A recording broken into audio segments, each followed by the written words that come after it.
My sliding table.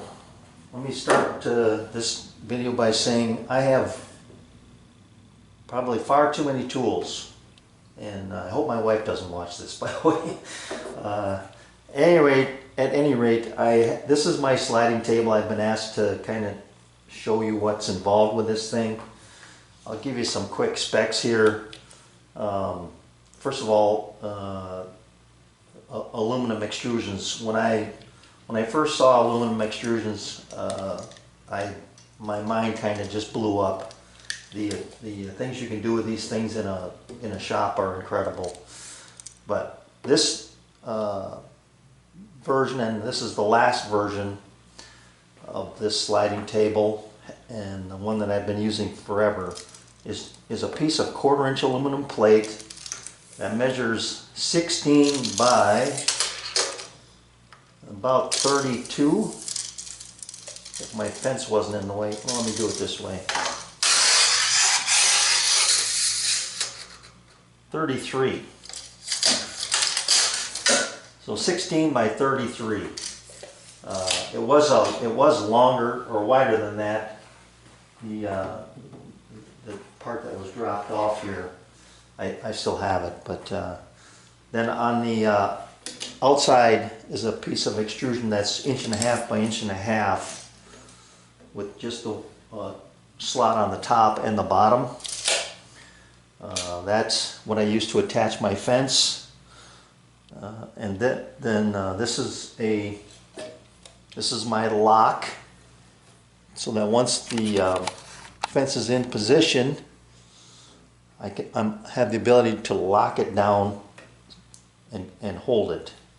So if I dial in 90 degrees and I know what where I want it, I lock this and I know that I'm good to go for as many cuts as I want. This is my micro adjuster.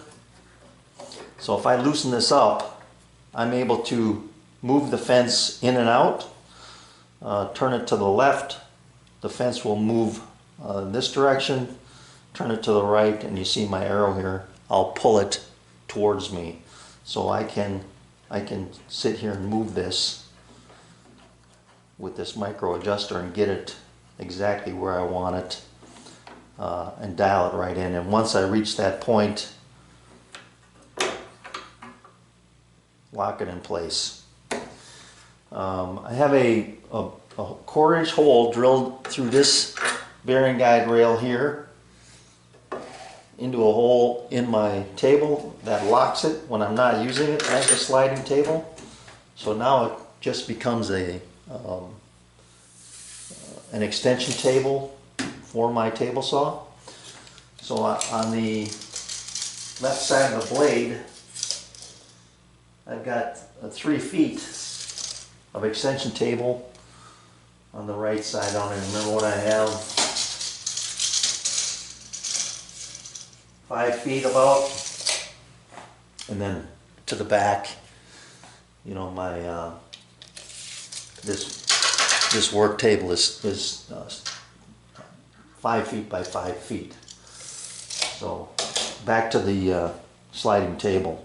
So once I remove this pin and it becomes a sliding table, I have the capacity of about a 30-inch panel that I can cut in width.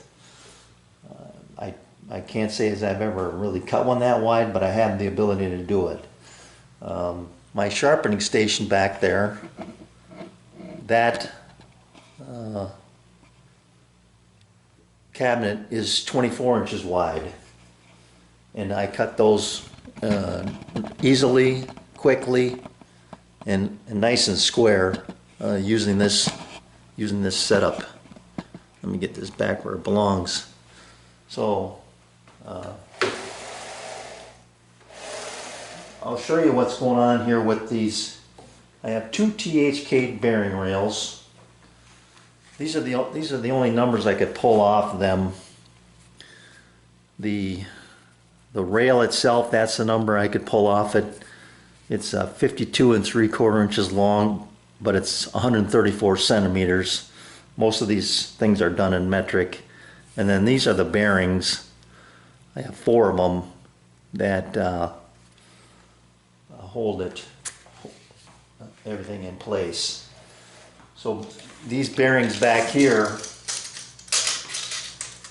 are about 8 inches on center, maybe 8.5 in this direction, and maybe 6 to 6.5 inches this way. They're parallel in both directions, square. I guess that, you know, otherwise this thing would not run true. It just, they have to be perfectly aligned. And because of it, I was able to put them on that wood platform. I was able to kind of dial that in. They self-align once you get them going. Why it's a no-brainer, really. So let me show you what's going on underneath here, and then we can move forward. I will say this though, I don't really have any new projects coming up. I've got some repeat projects, a couple of cribbage boards for our golf tournament auction, and another A-hole game that I'll be producing for our auction as well. So I don't really have anything new to show you, but I appreciate you watching, and I'll show you what's going on underneath here and give you a better view of how this thing is held up or attached to my table saw. Out front, 1.5 by 3 inch extrusion, 40 inches long, attached to the tube of my Biesmeyer style fence. I have 3 access holes drilled into this tube to access the bolts that attach to the T-nuts through the extrusion. So that's how that's held up. Underneath, here's that 1.5 by 1.5 tube on the outside that holds the fence, or gives me the ability to adjust the in and out 90 degrees. My lock mechanism, my micro adjuster. Underneath, you'll see, if I can hold this steady enough, these boards are attached to the aluminum plate, and then hold this 1.5 by 1.5. So when I slide the table, they're going with it. Okay. Then you see the table itself here, a piece of extrusion running lengthwise to keep it flat. Here's that first piece of extrusion attached to the tube. Then I have one in the back, this one, that's attached to the angle iron in the same manner with 3 bolts. And then through the table, the wooden table, I've got flathead screws with T-nuts that run into these extrusion to hold that in place. So that's the underside. Hope that gives you an idea of what's going on down here.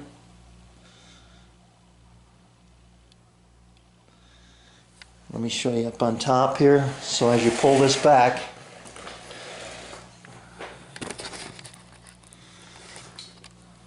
let me disconnect this for a second there. So here's where the extrusion is running. That's connected to the angle iron. And you can see there's bolts there to hold that wooden platform, which really does hold everything in place. And then here's the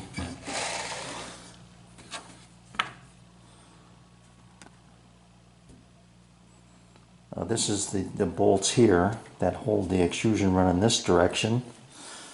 Here's the 2 bolts here holding the platform to this one. And you can see I had to cut out around the tube to get it to work. So when I slide this back, you'll hear this. That's this bearing rail just catching the top of this tube. And you can see the wear marks here from it going over that. It doesn't affect the operation at all. And I guess I'll put it this way, the math worked out nearly perfectly. I suppose I could, no, I couldn't either. What I would have to do is shim this up a little bit, but then this would have to be thinner. It works out perfect. I'm just leaving it the way, I'll just leave it that way. Except for this little rub point right here. So that's it. Let me get this back in the saddle.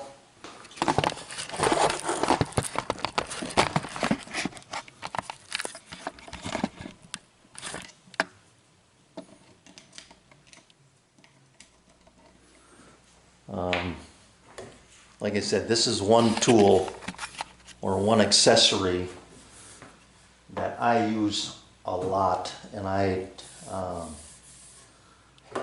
quite honestly, I think I'd be lost without it.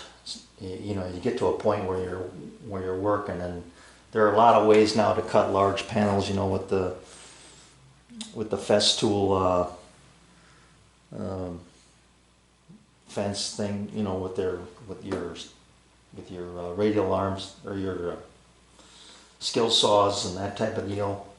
So yeah, there's ways around what I'm doing here, but this is so, for me, this is so much faster and easier to do it this way.